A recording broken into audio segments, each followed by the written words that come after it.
Okay, hi everyone, it's Nathan Hawthorne again, back with another video. So for this one, we're going to be looking at the mouth and how we can best draw that. So one thing that I've found is that people always tend to draw a similar sort of mouth, as if the whole world has the same shaped mouth, and we just don't.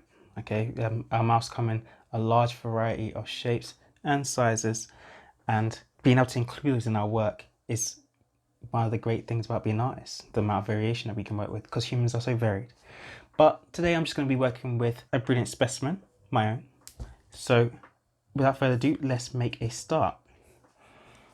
So we're quite zoomed in here. Hopefully that will allow me to make full use of your screen. So let's go. We're going to start off with just the center line. I always find that the best way to start. And when I do the center line, I'll start off with this bit here in the corner of the mouth and just work my way across.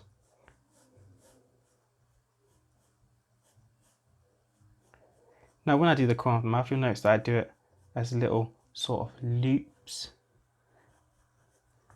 The reason for that being very simply that there's a lot of shadow there because it's the corner of your mouth. There's a hole right there. Look in the mirror and you'll see what I mean. Okay, so there we go. There's the line of the mouth. Top will be a lip, bottom will be a lip, and then everything else follows. So let's get the top of the lip right here. So just look at where that starts. It never is actually on the corner. It's a little bit in from that. Now, although these vary in shape, they typically do tend to be that similar sort of M shape, with the only variation really being in this part of Cupid's bow, or how high or low the entire lip itself is, depending on how thick the person's lip is. So we just got that like that, and there we go. That's simple. Like the rest of us, our mouths are not symmetrical, so you may notice that this side is a slightly different shape to this side, and that is absolutely fine. Okay, now at the bottom, we're not going to do the entire lip. There's no need for that. I do not wear lipstick. This entire plane around here, if I just draw in the bottom of the middle bit,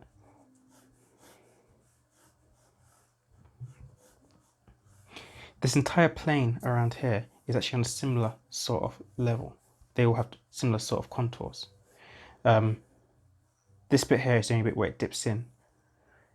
Where people tend to make the mistake around here, where they draw in the lip sort of around here like this, is because they don't realize that it's actually just a texture change here. That's all it really is between your lip and your actual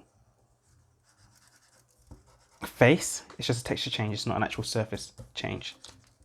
So as long as you have that shadow there, that's all you need for now. So that's it. That's the mouth, simply put. That's all I need. But to fully get the form, we of course need tone. That describes the shape, describes the form, makes the thing look 3D. So let's get on to that. I'm gonna bring out my trusty 2B pencil, and we'll start from the top left as usual because I am right-handed and I don't want to smudge anything. So here we go. So I'm going to start back here again, and I tend to just wear it outwards within a circle, getting slighter as I go out, just to show that there's a dip there that comes out into a full face. That's nice, that's good. We can now start heading inwards. The gap between your lips, even when your mouth is closed, tends to be the darkest part of the actual lips, apart from the corners. So make sure this line is nice and bold, and we can go from there. All right, let's head back to here, and we'll begin. Typically your top lip will be darker because it tends to dip in and be under shadow. So it's typically darker than your bottom lip, although it will have light bits around the middle here where your lip bulges out a little bit. Of course, this is not a one size fits all because lips are so very, very varied. This is made even more interesting by the fact that some people will be born with things such as cleft palates, which will completely change the shape of their face in ways that you don't tend to see in drawing nearly enough. Okay, like I said, we've got a lot of variation, and it's just not used enough in my opinion. So I'm going to go quite dark here.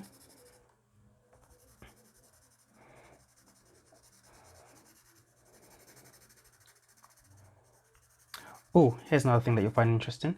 There'll be a slight bit of light here, which you'll probably see on the photo. That's from the bounce light. So light's actually bouncing off my bottom lip here and then on to my top lip over here, which is creating a little bit of light just above the gap in the mouth.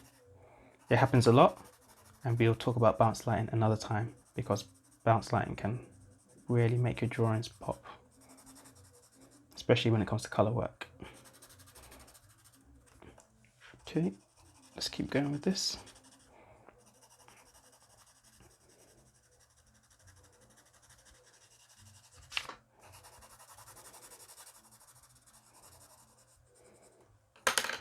HB.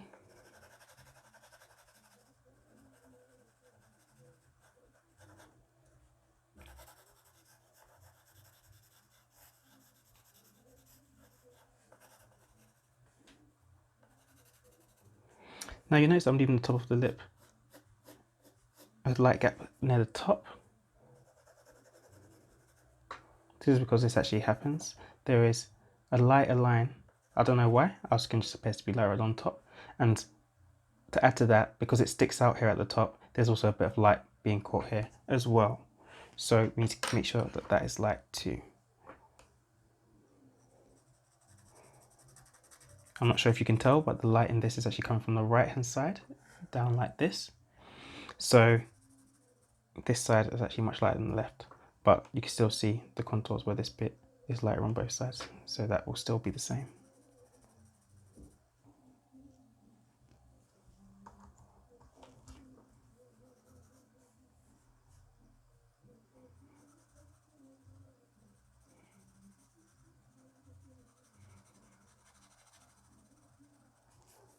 So I'm just going in with the side.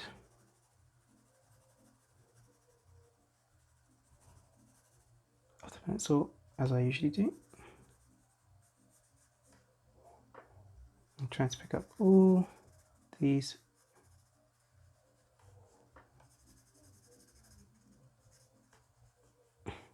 major dark bits.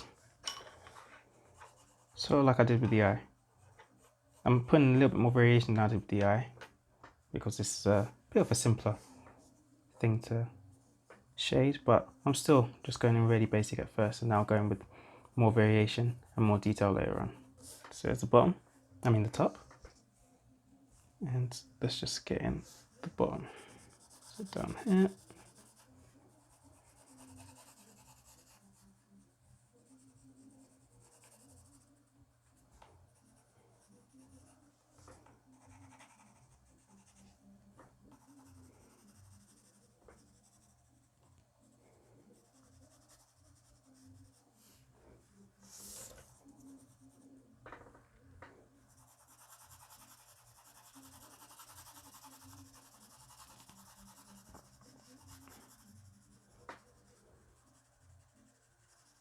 And of course at the top there, I've got those light parts coming in because that's where the light's hitting.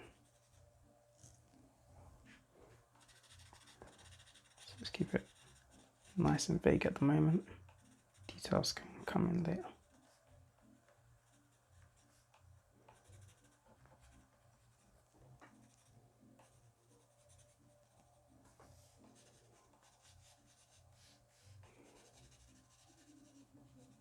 Alright, so let's keep working this.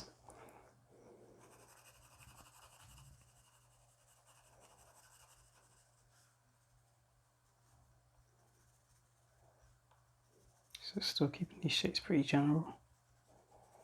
Keeping them nice and general, not too detailed. But it's giving me the gist of what I'm going to need to do later. Okay. Good, good, good. Alright, there we go. Now out comes our 5B. We're going to really go in now. Lots of detail and a bit more precision. So starting top left again.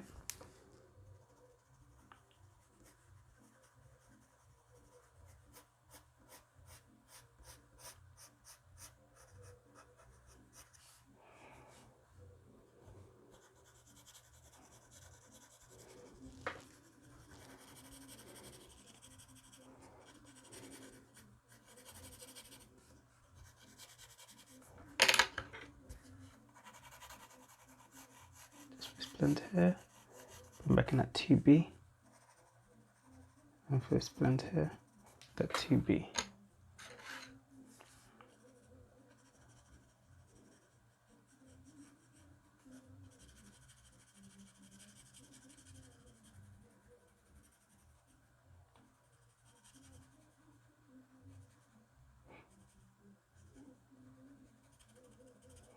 And I'm just squinting here because some of the variations aren't that obvious. And what I said, squinting increases the contrast that you see because it reduces the light coming into your eyes. So your brain automatically increases contrast. So leave it sort of like that. And I think that will do for now. Let's keep moving over.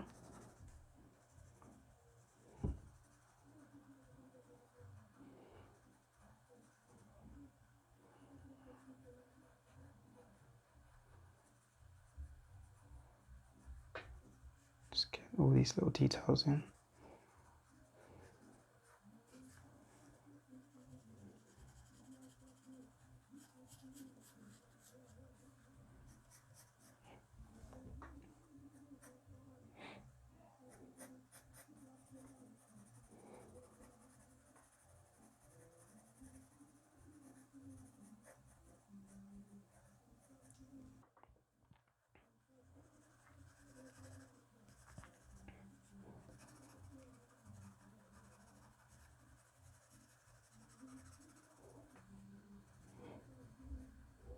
Alright, and there we go.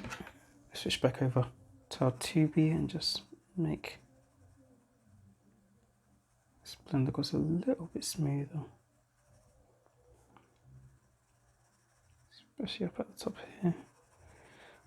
Up at the top, just needs a little bit of darkening on some of these lighter parts. And then in the middle section, here needs a bit as well. And we'll continue just smoothing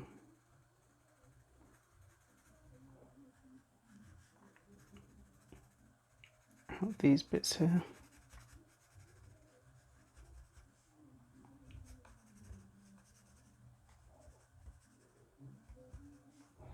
In most cases with the lips, the most sticky out parts will be around here. A bulge there, and a bulge in the middle there. It's just how it is. It's where most of the body of the and weight of the lips tend to sit.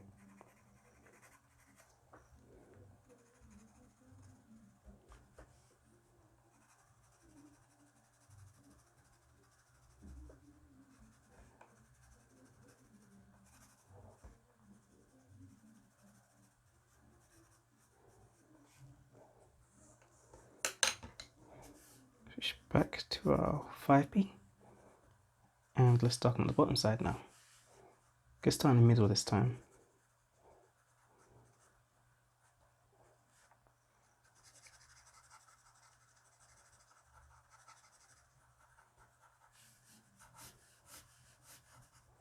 I think I'll also just stress this shadow under here a little bit.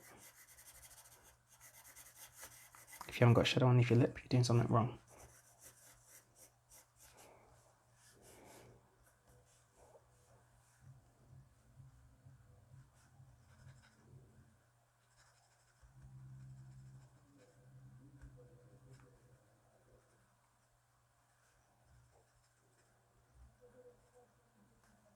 Try and get all the little crinkles.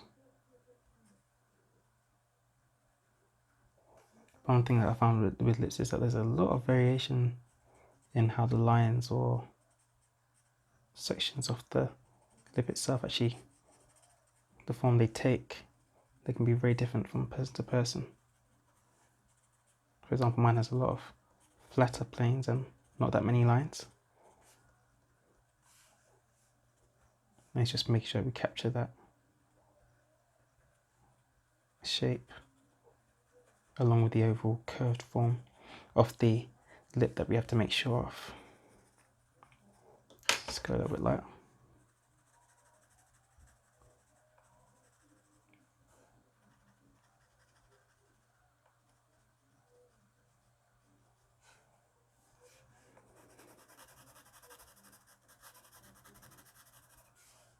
we go.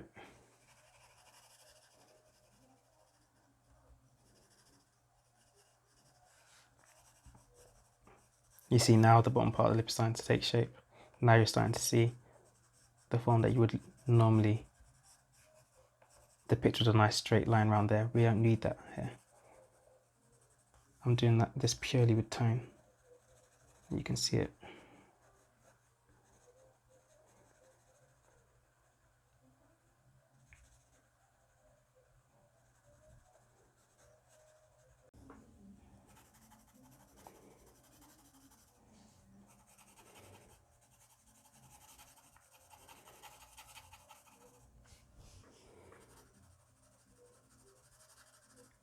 I'm just catching this darker side because remember I said the light's coming from this side. So it's really catching this darker side. We'll have to make it a bit darker later on, but for now, let's just try and catch where the variations are.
I'm just putting in some of the area around it, and the reason why I'm doing this is just for some grounding.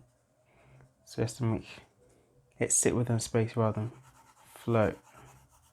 Much easier to do with the eye because of course the eye doesn't have really distinct planes and surfaces outside of itself.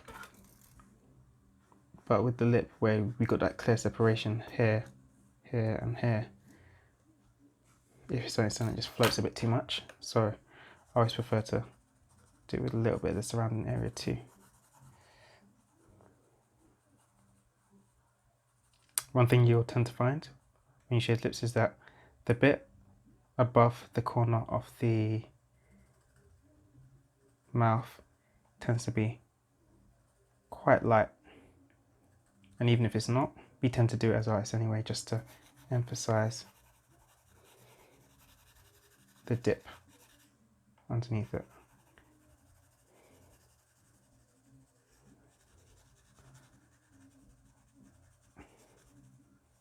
So we'll just leave that like that. That's enough grounding.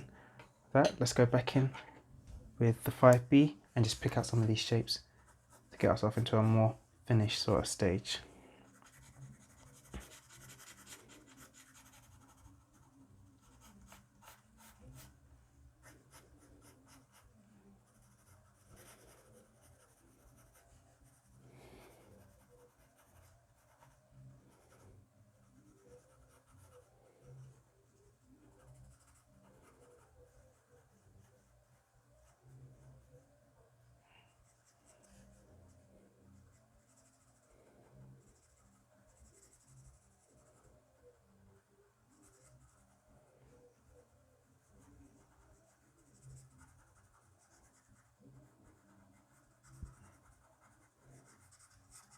So let's get some direction and texture in here.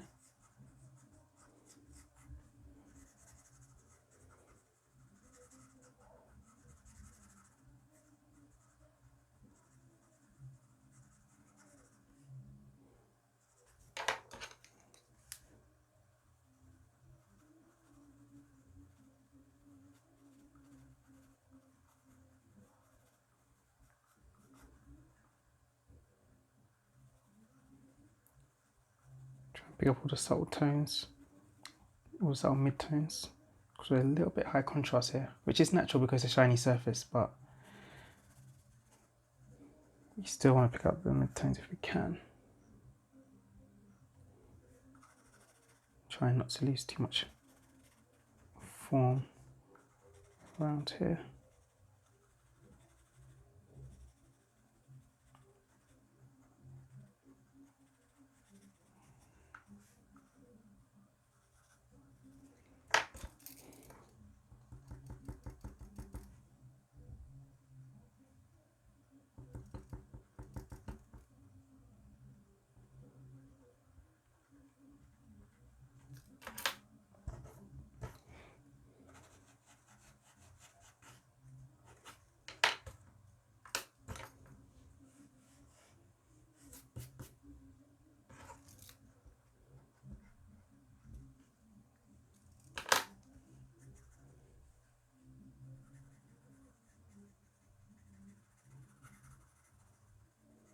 Let's get that tip there.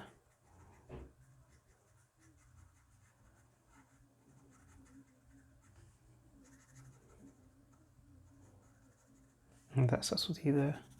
And we're about to go really dark here.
Oops, lost my lid there.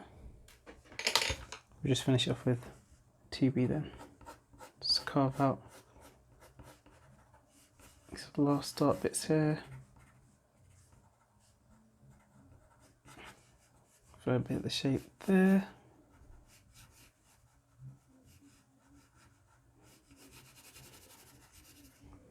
And we are good to go. There is a mouth.